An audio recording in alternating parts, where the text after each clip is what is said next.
don't know what happened.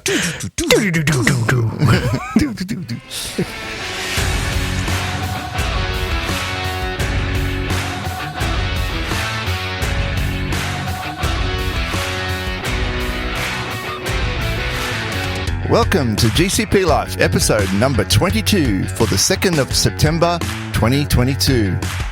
GCP Life is sponsored by Kasna. At Kasna, we make your Google Cloud solutions possible. And I am your host, Stephen Bancroft. On today's show, we take a look at a bunch of security features, including Cloud Armor, Google Chronicle, and virtual machine threat detection. We also look at what Google's shutting down, and you hear a bit of an opinion from myself and the co-host. But before we get to any of that, I will introduce the co-host, Dave Wall. How are you going, Dave? I am doing awesome. Thanks, Banky. How you going, mate? Good. Glad to be here. Excellent. I thought I'd just mix things up on the intro a little bit there. Yeah, it was good. One take. It was nice. Smooth. One take, smooth. A professional operation around here. Yeah, we are. We're getting better and better by the week.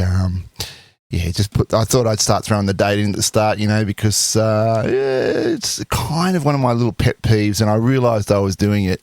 If you read a blog article and there's no date stamp on it, happens more often than not, and you'll notice it all the time now. It's very annoying. You're like, look at this new feature like 2 years ago. That's right. Deprecated. Yeah. That's deprecated now, exactly. So what's happened during the fortnight? I've been studying hard for the PCA. I'm actually booked in for the 12th of September. Oh, that's getting close now. It's getting close now, and my confidence level is not where I was hoping it would be. not really at the level I was hoping, but I got 2 weeks, so I'll is your research, yeah? Like this, you've had this it before. This is my research, yeah. Well, I'll be keen to hear how you're going. I'm studying the PCA as well, so I'll see how you go on the exam, and then I'll frame up when I'm going to book mine. My logic was behind it was my cert expires at the end of September, so if you fail it, you can rebook it after 2 weeks. So that's why I booked the 12th, so I can rebook it before the end of September. Cool. That's my logic, because then if you fail it again, you got to wait 3 months, I think. So it's all blown, yeah.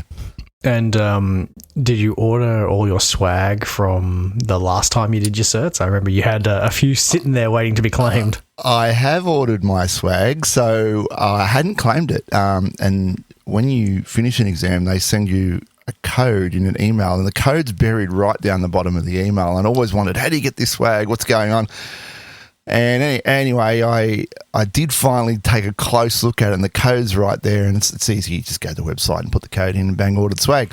But I hadn't done it for 5 certs. So got a few orders on their way to you? Go in and put a few orders in, which is actually good, because I was able to make sure I didn't get any duplicates of swag. I just make sure they're all different. And anyway, as it turns out, they've come back and said, this one's not available. So I do actually need to go back and reorder one that's not available. Right. I've put in 2 orders for the exams that I've done, but like they're both hoodies. Like they're different hoodies, but they're both hoodies, but they haven't come yet. So yeah, there you go. So you got 2 hoodies. So I was able to get like a hoodie and a bag and a t-shirt and a jacket, and they're all different. Yeah, nice. But yeah, that code was 2 years old and it was still usable. So it still hangs around. Oh, awesome. Other than that, what did we have? Well, we had the hackathon in Kasna last Friday. Yeah, playing around with Cloud Run and competing with each other in it. It was very fun. It was fun. I had to leave early. How did that wind up, Dave? So it was pretty clever. You basically make these little microservice functions that get called by this orchestrator, and you had to kind of build some logic into how you wanted your little microservice to move around an arena and battle against the other players. It was pretty fun. It was getting quite competitive towards the end. Right.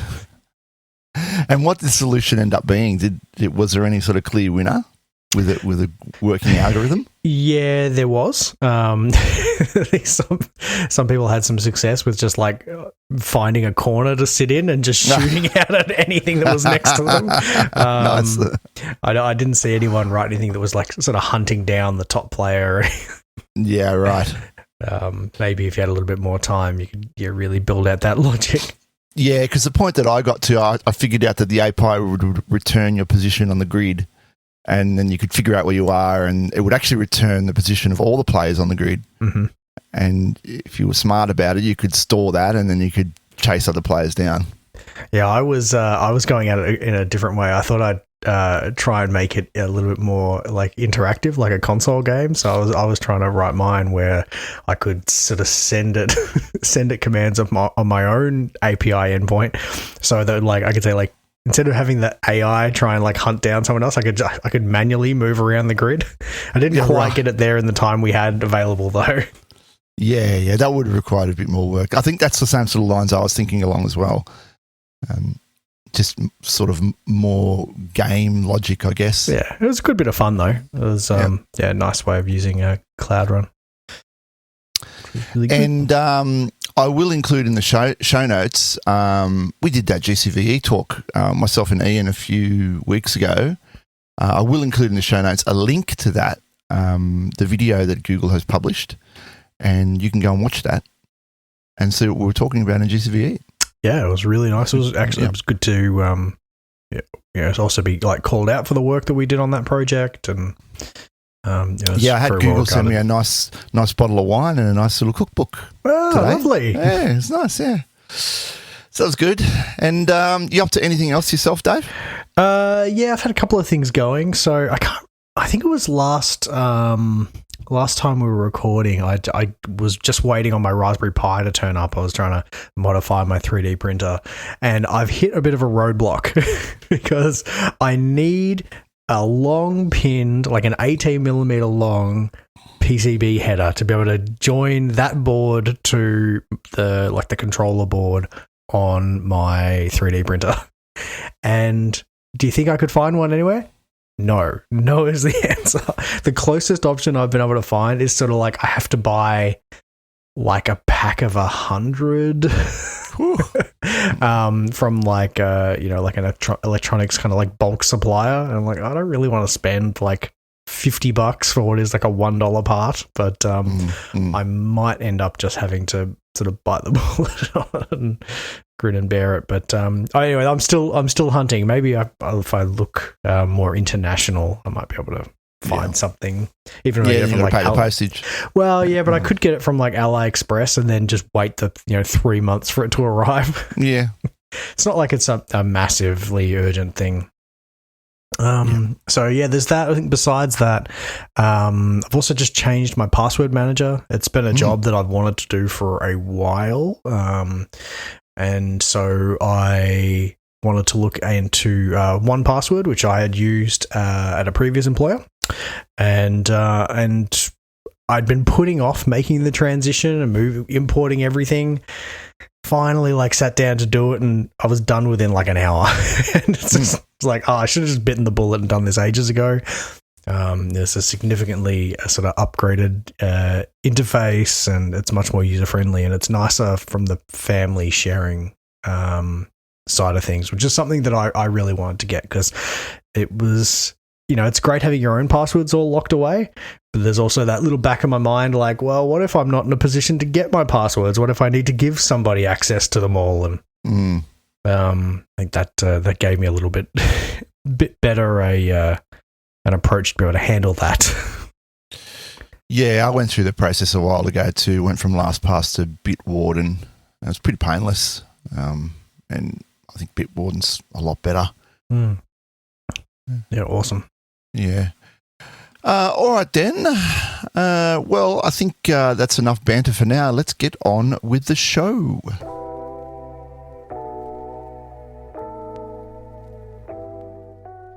All right, this first story we want to talk about today is this monster DDoS attack.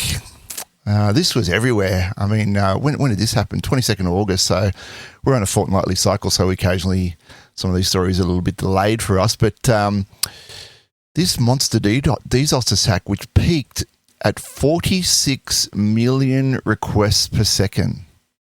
Yeah, that'll take your blog down. That'll take your WordPress site down for sure. It made it the largest layer 7 DDoS reported to date. It was 76% larger than the previous one. Now, the previous one was a Cloudflare one. And that was only like a couple of weeks earlier or like a month earlier? That was only a couple of weeks earlier, yeah, which was 17.2 million requests per second. So we're talking, that's 3 times the size, 3 times the size. So, and this article says, to put that in perspective, that's an entire day's worth of Wikipedia requests in 10 seconds. Yeah, that's bonkers. That's crazy. But Cloud Armor soaked it up. Absolutely soaked it up. And what the owners of the website were able to do were able to use Cloud Adaptive Protection. Yes, which they already had that enabled on their environment. They already had that enabled, exactly. Yep. So it had a baseline of what their normal traffic looks like, what a normal, healthy, happy request looks like. And when it started seeing bulk traffic that was out of kilter with that, I was able to come up with the signature for the attack. And yeah, that's right. So the Cloud Armor Adaptive Protection, I went and had a bit of a look at it. And it's an AI-driven thing. So when you set up Cloud Armor and you set up a WAF rule, and you make one of the rules the adaptive protection rule. And after about an hour, it monitors your regular traffic pattern and programs a model in the background, and then it knows what your regular pattern is. And then what it will do, I'll just read from the document page here. After adaptive protection is enabled, there's a training period of at least 1 hour before adaptive protection develops a reliable baseline and begins monitoring traffic and generates alerts. So it'll train for a while, and then it'll alert when there's something outside of that regular model. When the training period is over, you receive real-time alerts when adaptive protection identifies high-frequency or high-volume anomalies in the traffic directed at any of the back-end services associated with that security policy. Now, the cool thing is, not only will it identify it, it'll give you the likelihood of that anomaly being an attack, so from 0 to 1, for instance. And then it'll also give you a recommended rule that you should apply to your policy. And in the example I give here, evaluate adaptive protection, blah, blah, blah. So it tells you the expression to actually insert into the policy and how it's expecting that it will affect your baseline traffic. Yeah, it's very clever. I think the really impressive thing with this is that once they enabled, this generated rule, it's blocking that traffic at Google's edge. Long before it gets anywhere near your web servers, right at the perimeter of Google's environment, they drop it. Yep, doesn't get anywhere near you. And if you read the article that we'll link in the show note, they said that they were actually able to carry on business as per normal because those DDoSs weren't getting anywhere near them. Yeah, they didn't have to drop all traffic to their environment. All their regular users were still able to access. The caveat is, of course, in order to get this, you need to subscribe to Google Cloud Armor Managed Protection Plus. So there is a basic level. And you will get the basic alert, but you won't get the attack signature and you won't get a suggested rule if you have the basic one. You have to be in Cloud Armor Managed Protection Plus. So you'd have to, on your own back, take probably a bit more of a sort of a brute force approach. You might have to drop your traffic for a little while to wait for the DDoS to pass, or you have to work out a way. Yeah, you could do that. Yeah, you could get you at least get the alert. and then you could put something in place. Well, with DDoS is really hard. You can't just block a single IP address. No. Maybe it's where the value of this comes in, right? Like, you can be under attack and they've got a signature, but your regular business traffic is still able to continue, right? You are not offline. They're blocking based on the signature. Yeah, you got to think about how long can you afford for your company's online presence to be down? How much revenue do you lose if you're under a denial of service attack?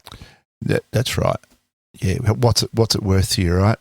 But then again, I mean, Cloud Armor Managed Protection Plus for a business, I can't imagine it costs that much, really.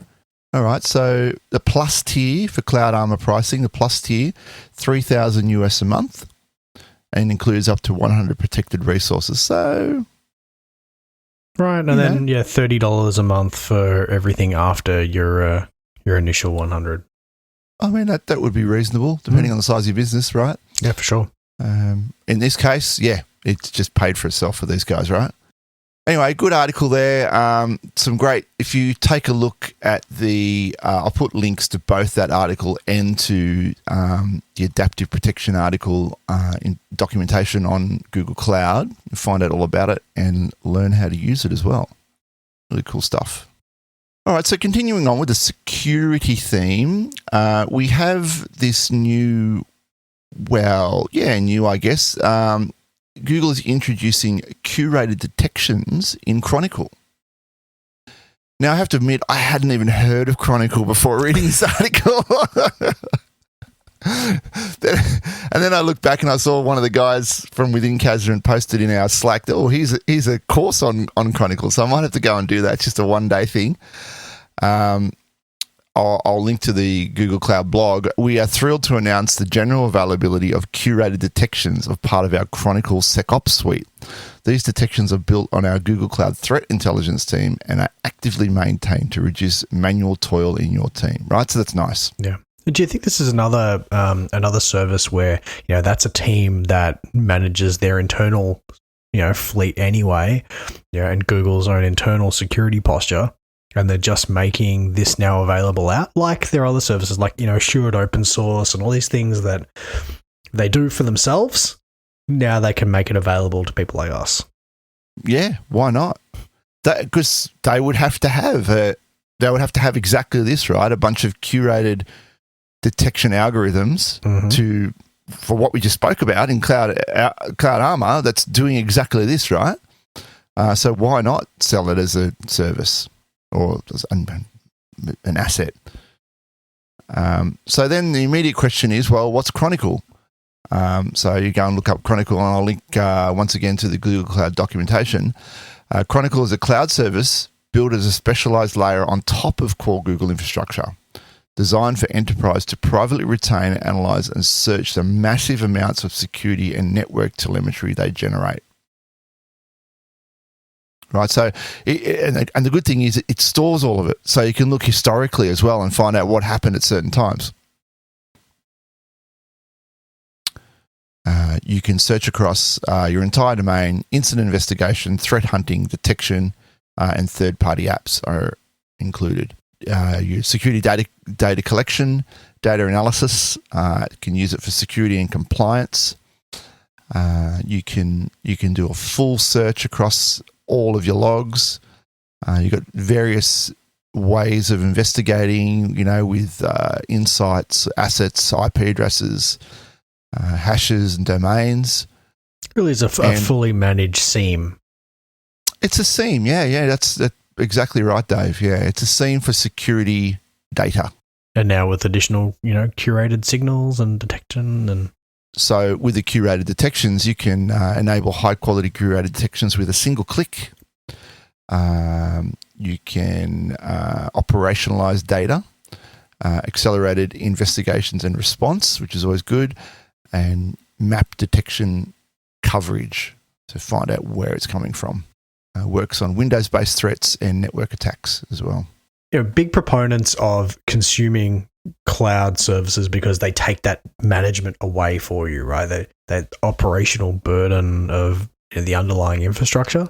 So that's great. Obviously, now you can use,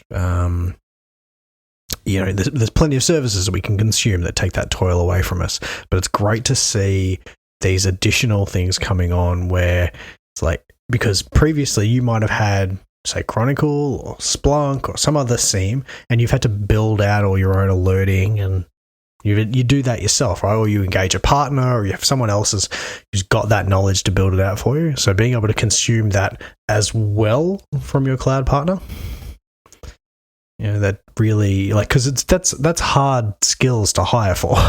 Yeah, it is, yeah. And if they're doing the heavy lifting for you, why not use it? It's like, how many companies have a security research team that's curating threat alerts for you? Yeah, exactly, right? Like, that's their whole remit. Yeah. It's better. It's better to share this. Yeah. All right, now third item that's related to security, and we've touched on this in the show before, is the virtual machine threat detection. It's now in general availability. Yeah, I think we touched on it a while back when it was in preview. So it's awesome that this is now in GA. Yeah, and so just as a refresher, it's a threat detection engine that works in the hypervisor. Yeah. So you don't even need to... Don't have to install an agent. Anything or check anything. Nope. No. And it's primarily looking for crypto miners. Yeah. Of course. Yeah. So it runs on the compute engine hypervisors, and then it will inspect your VMs that are running on those hypervisors, checking the memory footprint for like crypto mining activity. Yeah, in the article I'll link in the show notes, says the company has added several new features, like more frequent scanning across many instances. And all you need to do is enable it with a checkbox. It's that simple. Yep. And given that, exploits to be able to do crypto mining is like one of the biggest, risk areas, and think about how much that would cost you from extra compute time. Why wouldn't you? Why wouldn't you have this enabled? Yeah. Yeah. Unless, you were worried about prying eyes or something, you had some security compliance reason. Of course, you do have to be a Security Command Center premium customer to get it. Yes, there is that. You're not going to get it in your, your free tier compute engine instance. Your E2 micro instance. Yeah, no. Free tier. But if you have SCC Premium, then you should switch it on. All right, then let's shift gears a little bit here and move away from security. We have another Google Cloud service that has been shut down. And this time it's IoT Core. Now, I think I did mention this on last fortnight's show. But yes, sadly, IoT Core is going away. Now, I think you had this problem too, Dave. I'm in the middle of doing my PCA course, and of course... part of it is to go in and spin up an IoT Core lab. And you go to the project and it doesn't even exist there anymore. Yep. You can't create IoT Core anymore. No, can't switch the APIs on. All the commands just like, nope. Google Cloud says no. Yeah, so it doesn't even exist anymore. If you go into a project and try and find it, you won't find it there. But if you had a previously existing project where you enabled the API, it'll still be there. So don't panic. They plan to shut it down in 2023. It has become clear that our customers' needs could be better served by a network of partners that specialize in IoT applications and services. In other words, Google's just saying, nah, we want out. There's other people doing this better than us. I wonder if there are any. I didn't see any called out in this this article, but I wonder if there are any partners, say, that have tools available in like the GCP marketplace that would help fill this gap. Oh, right, something that just runs on compute to do the same sort of thing. Yeah, you wouldn't. There would have to be, and if not yet, then soon. There'll be people running in to try and fill that gap. Yeah, because you kind of need it, right? Like if you've got, we talked about it with like manufacturing logistics and things. That's kind of where you're using it, right? You need something to manage the certificates and connect those devices up and handle all that communication with them. So this article does go into the numbers, and you can understand why they pulled the pin on it. According to the market analysis, Google Cloud's IoT managed service market is a mere 0.3%.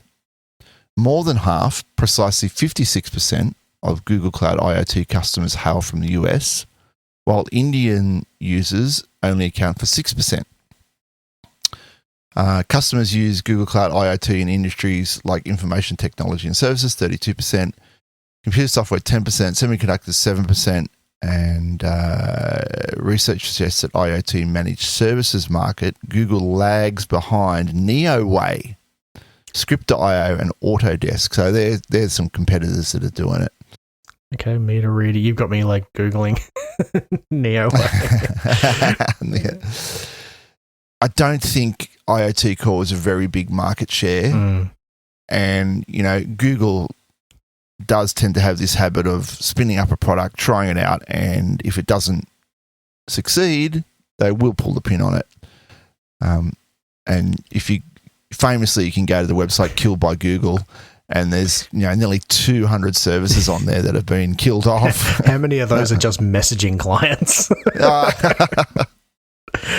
Yep. Like 150 off. Stadia's not on there yet, though. TBC. TBC, yeah. Leave this space blank. I won't link to Killed by Google, but go and have a look at that. You'll see all the art. Now, they do mention in this article Google Reader, and I used to use Google Reader, and it was killed by Google. And the ironic thing about that is that Facebook rose to prominence not long after Google Reader disappeared, and effectively that's what Facebook is, right? It's a news aggregator, and that's what Google Reader used to be for me as well. I just aggregate all my blogs into one place. Yeah. They kind of missed the boat on that, and then killed off their own Google Plus ultimately. Yeah, sorry, I had Google Plus and then I just never used it. I got through the, it was like invite only. I had my thing, it was all set up, and I set up, what are they, rings or groups or whatever? You had the ways of like sharing information with like different groups of people. I remember like setting it up once and then that was it. I think I posted like 2 things. Yes, that's right. Yes, so you could share have, stuff family, like my work stuff, my family stuff, and it could be different. Yeah, you can do that on Facebook as well, I believe. When you go to post a message, there's a little drop down there and you say who you want it. I only want these groups to see it. I mean, Facebook's dead for me anyway. I still use Messenger. Messenger's the only thing that I like on there. Yeah, you're such a boomer, Dave. No, boomers still use Facebook. I'm.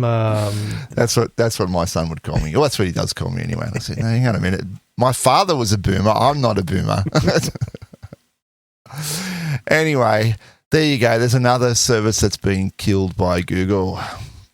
All right, look, we'll take a bit of a different tact here, and an article's come up on InfoWorld by a bloke called Scott Carey, and it sort of raised a few eyebrows and sort of stirred the pot a little bit. And he's saying that DevOps is dead. Long live he's saying, SRE. Yeah, devs don't want to deal with operational concerns for the most part. Where do we sit on this, Dave? All right, so because I know you had some opinions on this at the start before the show, like I do, right? And you got some companies have the whole kind of schema of like if you build it, you run it, right? So if you're the developer team, you have this application. Your team is the one that also does the on-call for it as well as feature development.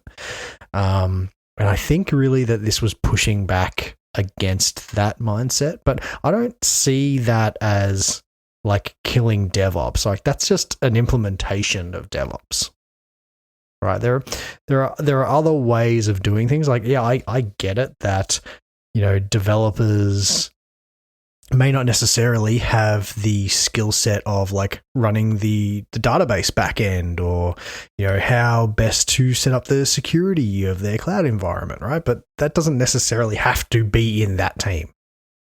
Like things can be still pulled out to either dedicated teams, or it can be consulted in. I think that the SRE model is that sort of builds at that. You've got like experts who sort of know really how to build out a good platform, and they'll consult with the developers and help them, but doesn't mean necessarily that the devs have to run it the whole way through. I guess my experience generally, and look, this is probably what DevOps was trying to stop, is that the developers either don't care or don't understand about operations. Yes. Yeah, and that was the old thing, right? The wall of confusion where devs just, okay, into prod. And then he handed over to the ops team to go and install and manage. And yeah, but that I don't think that's going away, right? I think this is what this article is trying to say. It's like, if you're a developer, then you just want to cut code. Like, you want to develop. Developers got to develop, right? Mm-hmm. You don't just want to work on features. We don't want to deal with the day-to-day, alerting and alarming and making sure everything's up and running and highly available. They're just different people. They are different people. That's been my experience. But like at some point, the application needs to run in production. Like, it has to at some point be actually pushed out and given to your customers, and it needs to have an acceptable level of performance and stability. Otherwise, people aren't going to use it. Yeah. Right. Like, it doesn't matter if it's like the greatest thing in the world and its uptime is like 10%. Like, no one's going to use it. If it's still rubbish, it's rubbish, right? No one's going to use it. True. And I think that's where the kind of SRE model is nice in that, if you've got your SLIs and your SLOs all set up properly, you know what your error budgets are. Especially there's the piece around, like, you can have your developers team build it, support it, and run it until it's got up to like an acceptable level of stability, right? And then it can be handed over to like an SRE team to keep it up and running. Right? It's accepted and handed over. Correct. You go through your your production readiness review. Like, yep, this is an actual product. We're happy to take on the onus of being on call for it. But the SRE team also then has the ability, if the error budgets are well blown and the developer team only wants to work on features and don't care about stability, the SRE team then has the ability to push back and go, well, actually, it's back to you. Like, if you want to run it that way, you have to do the support for it. Yeah, but then you're back to the old fence, putting a fence between the two, and you're just chucking it over the fence. Like, the responsibility shifts from one team to the other team. And what DevOps was trying to do was get rid of the silos, the fence in between the two, and just have the two amalgamated, which is nice, right, in theory, which is what we want. But getting back to what I was saying before, developers are different to operational people. Like, they're just completely different headspace and different way of thinking about things. It's shown, I think it's shown to be really difficult to get the two to come together. Right. There's certain individuals that they will be in both spaces, but generally they're different mindsets. Right. That's what I've seen anyway. I think then where like this article went was then about like platform engineering as the ideal was his. Let's get back to the 90s. Yeah. I mean, that term's been around for a while, right? Yeah, but I suppose it is different though now, like not having, say, like the old way of like, yeah, cool, we're running the infrastructure platform, we build the network for you, we build the servers, and your applications run on top of them. I think it's different now, right? Like your platform engineering team might handle your cloud environment, or like the guide rails for that. They might handle your CI/CD tooling, like building out a standard tool set that then, and they can do the support for that to make it so that developers can run and deploy their code with like the minimum of risk. And they just feed their code into that pipeline. Yeah. And here's the other thing. It's massive cultural change, right? I mean, to go from an environment where, and we just saw this on the last project we're on, to go from an environment where you're used to having like long lead times on changes and long thought out changes and massive big changes as a result to a agile DevOps sort of making micro changes approach. Yeah, deploying to prod multiple times a day instead of deploying like quarterly. Yeah. You're going to do what? You're going to make changes like that? It's very foreign to some of these organizations that's the way you're going to work now. And we know it's better. Right? You want to make a change to a firewall? Yep, bang, we're putting in one line of code and we're going to deploy it and bang, your problem's fixed. Rather than going on for 5 days and putting in a formal document and waiting all that time while the problem's still hanging around. But smaller change, smaller blast radius. I think that's also difficult for a lot of people to accept. For sure. And I think there's also a lot of maturity in having an error budget, right? You would have, especially in a lot of enterprises, you would have people who would say, oh, well, our uptime is, we need to be 100% all the way up. Maybe we give you a maintenance window at Christmas, right? If you're nice. But you can't reach 100%. No, exactly. That's a bad idea. But that's like that old school mindset. Like, well, all our systems are critical. They always need to be up all the time. Oh, yeah. Right? Yeah. Whereas you need to have that maturity of like, well, actually, that's probably not where we need to be, and that's slowing us down.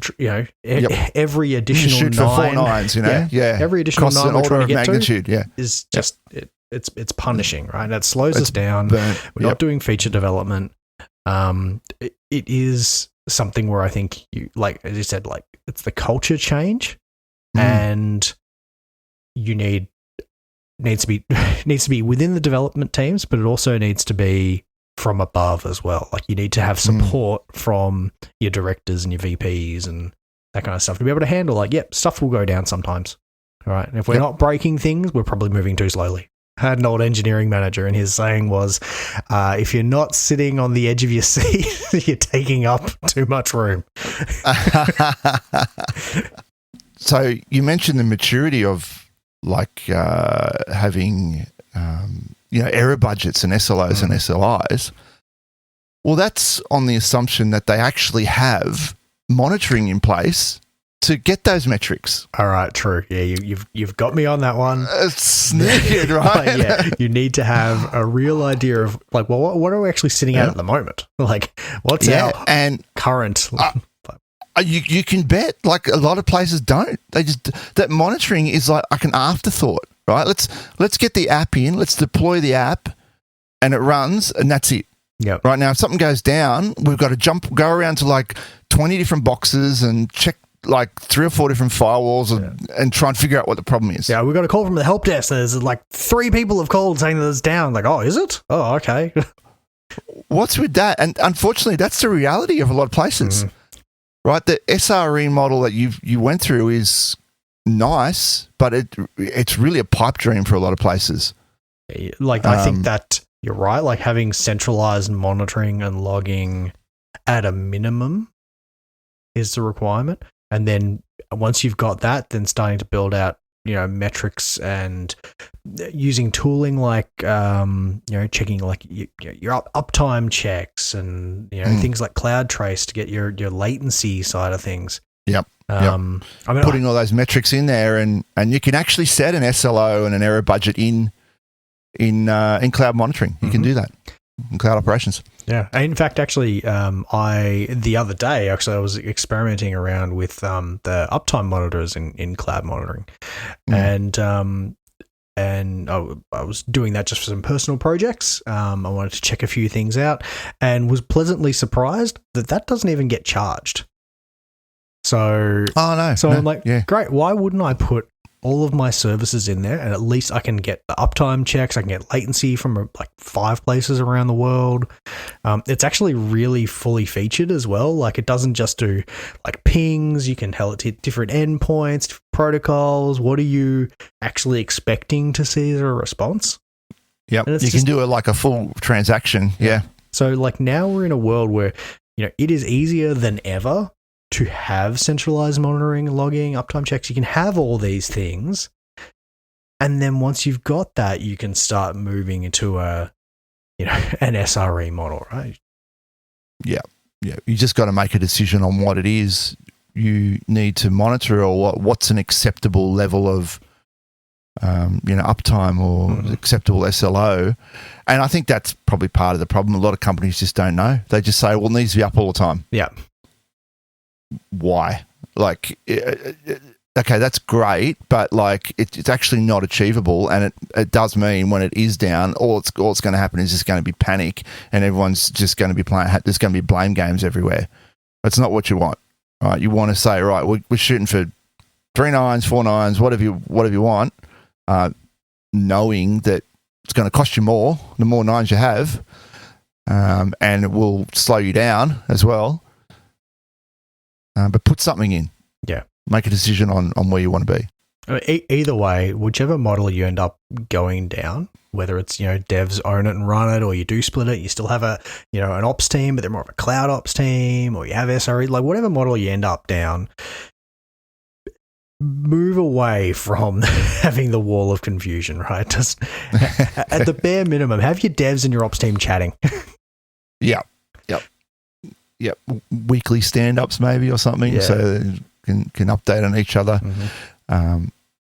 I know we project we were on, we did a brown bag, and it was really for the ops team, right? And a couple of the dev guys came. Oh, they were so keen. And they had really good questions. They were so keen, and their questions were just on a different sort of perspective. But the talk was pitched at the ops guys, and they just threw a whole new light on the way we sort of presented it and talked about some of the things, and everyone was it turned out really well in the long run. Yeah, I think so. I think that was really good, sharing that knowledge, getting an idea about, okay, how the environment is actually all stitched together. Even if they don't need to touch it, they don't need to make changes in that space, but they have an idea about how communication gets from like one part of their app to the other. Yep. And it was both ways as well. Like they told us a bunch of stuff about the way it should work and the way the flows work, but we were also able to feed back to them and say, look, this is part of the infra that you don't normally see, but this is how it gets to your app. And it was a light bulb moment for them as well. And of course now it's all in infrastructure as code for them, and everyone can see it. Yeah, really good. All right, well, I think we've done that piece. Well, I'm not going to say justice, but we talked about it for a while. Go and have a read of the article. It's an interesting read, and if you're new to DevOps, or you're more familiar with the way things were done 20 years ago, then it might be interesting for you as well. I mean, if you're really new to the DevOps approach, or you're just like, you're wondering what it's all about, right? You're in a traditional infrastructure space, go off and read or get the audiobook of the Phoenix project, right? And then follow that up with the DevOps handbook, because, geez, the Phoenix project, especially if you've been an in-house like support guy or infrastructure engineer, the way that starts, like that's the world. There are situations in there, you're like, oh, I've been in that meeting, I've met that person, and the story really does take you down like the steps that the team makes to shift towards DevOps, and how obviously it's a big success in their project, but I would recommend that to everyone. Yeah, okay. It is on the Goodreads list as well, so I'm just seeing now. I've not read this, Dave, so I might have to read it. That's well worth it. Amazon gives it 4.7 out of 5. Okay. Yeah, nice. I'll have to read it. Yeah, excellent. There's a good audiobook version on Audible. So yeah. It's a novel about IT, DevOps, and helping your business win. Yeah, and then there's a companion book called the DevOps Handbook. Then you've also got there's the Google SRE book, which really... I've read those. Yeah, I'm sure you have. And I think we linked those in previous show as well, right. The Google SRE. They are free. They're available at srebooks.com, I believe. SRE.book maybe, or it's something... Yeah, sre.google. Oh, there you go. And there you go. You'll get them. All right, let's move on with the last article here. The emerging workforce apparently overwhelmingly prefers Google Cloud productivity and collaboration tools over other alternatives. this was interesting. I mean, this was a survey done of like a whole load of like college graduates in the US. Yeah. 750 students. Yep. Yeah, 52 colleges, right? And they, I think that the results were very interesting. Obviously, for like a new batch of people joining the workforce and what tools that they want to use. I think it was like resounding. I mean, the numbers that we had in here, like 86% preferred Google Docs over Word. Yeah. 75% preferred Google Slides over PowerPoint. 62% for Sheets over Excel. Excel, right? The gold standard spreadsheet. The gold standard, of which they have the Excel World Championships. Oh, that was fascinating. And 75% choose Google Workspace, while only 22 selected Microsoft 365, with 3% saying they had no preference. And you know, I'm that's not resounding. Surprised, right? Like this. So, like here at Kasner, as part of Mantle Group, we use Google Workspace, right? And this was the first time that I have used it professionally. Like I'd used it a little bit in my personal world, but this was the first company I joined where I didn't have Outlook installed, right? I'm not using PowerPoint for anything. Yeah, there was a learning curve for sure, but although I really like it now, like after a couple of months, I wouldn't want to go back. Oh, there's no way. There's no way I'd go back to emailing attachments and no. It's so easy to just share a file with someone. Actually, I mentioned Excel before. Like, I really like Google Sheets. I've switched to using that in my personal life now. Like, it's way better having everything just online, and it's so easy to share one with somebody else. I don't have to go, I'll put this file in my OneDrive or on SharePoint. I'll send you a thing and you can, and you can work on it collaboratively, right? Like little comments to each other. I could at you and you get a little chiclet there and so cool. Yeah. Use it like, you're right. I think this is the first time I've really used, other than, I mean, obviously Confluence is a big collaborative tool, right? And it's use that for years and years and years. But this, for me as well, at Kasner, this is my first professional time using this kind of fully collaborative tool suite. And it was an eye-opener, absolute eye-opener. Email is virtually non-existent. Yeah. It's other than, you get tagged in a document. Let's go straight to the document, have a look, right? The only downside is, and I'm bad for this, and I haven't found out a way yet to fix it, is I'm really bad at having like mail tabs sprawling everywhere. So I might have like 5 versions of like mail.google open in like a whole bunch of different windows, and an email will come in and I get 5 notifications. That's my only one. I don't have. I'll show you. I'll give you a little hack on that one. You could go right click here and you can pin a tab, and you pin it to the first tab, and your mail's always there. Now I've not done it on this window. I've done it on my other windows, right? And that will always remain there. Oh, look at you! I actually did learn. This is completely separate to Google Docs and stuff, but I did learn something the other day about like setting up groups of tabs. You can do groups. That's the next thing I was going to mention as well. I've just started doing that. I'm like, that's great. I can collapse just those set of tabs. And anyway. Yeah. You combine that with pinning and it's really powerful. You can always just pin your Gmail and your calendar is like the first 2 tabs, and you're not constantly hunting around for them. Yeah.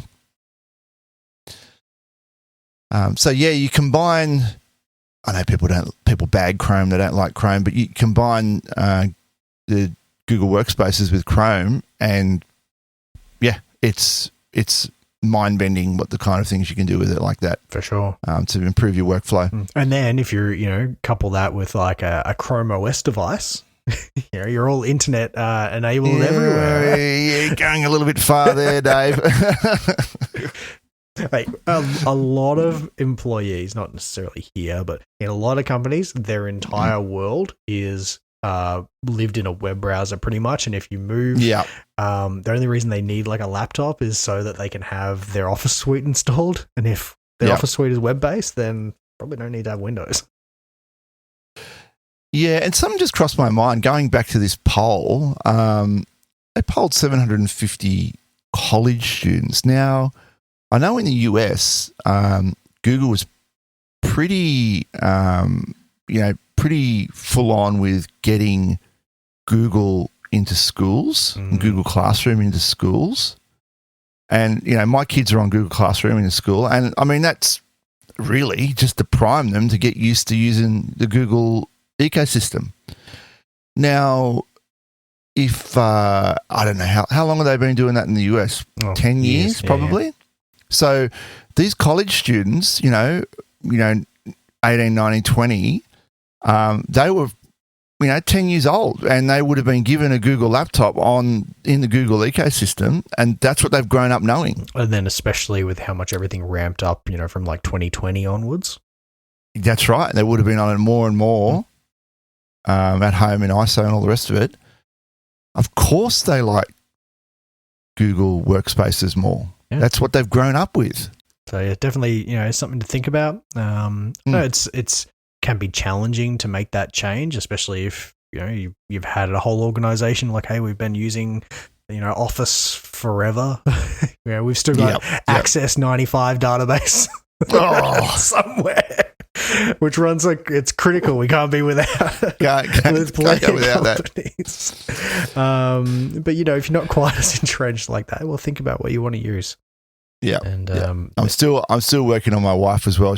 I've moved her into Workspaces, but she's not quite using the full app suites yet. She's still on the Office suite of tools. Gotcha. Yep.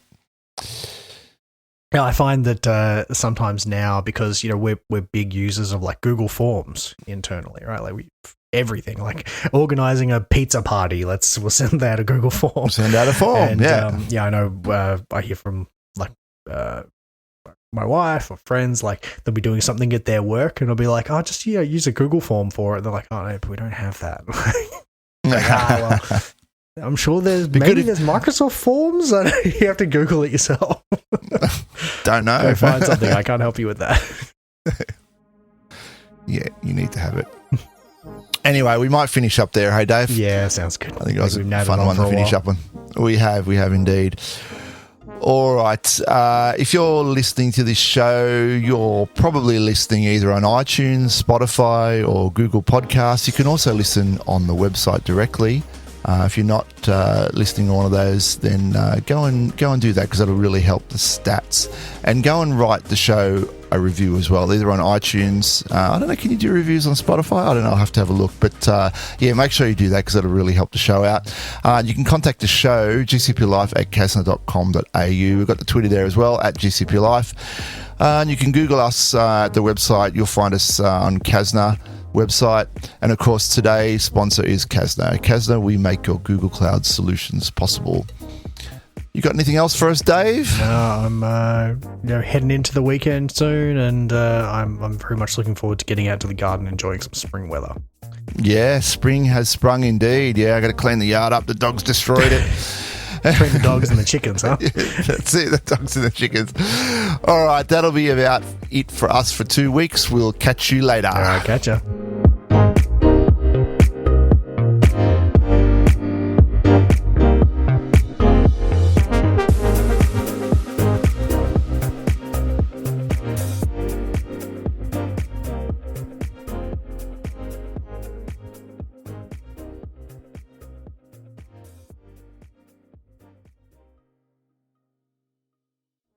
Welcome to GCP Life, episode number 22 for the 2nd of December, 2022. September, not December. I said September, didn't I? You said December. And I have the recording. Oh, God. I knew the date thing was going to be a bad idea. Welcome to... Come in with seconds since the Unix epoch.